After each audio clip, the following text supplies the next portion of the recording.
С утра сотрудники столичного водоканала пытаются устранить поломку на пересечении улиц Ардзенба и Воронова.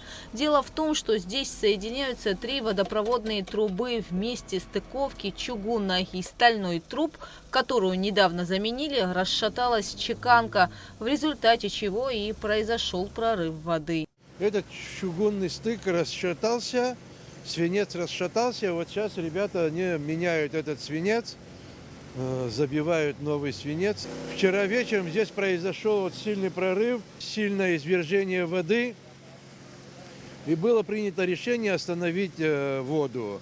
Мы остановили воду, дали объявление людям, чтобы они немножко запаслись. Водопроводная система старого Сухума состоит в основном из чугунных труб, которые не рассчитаны на проезд большегрузных автомобилей. Данный фактор и стал причиной поломки, отмечает специалист. Остальную часть меняли, но чугун не меняли. Чугун со сталью не варится электросваркой, и поэтому чеканится свинцом. Здесь проезжают большегрузные машины и по Ардзенба, и по Воронова.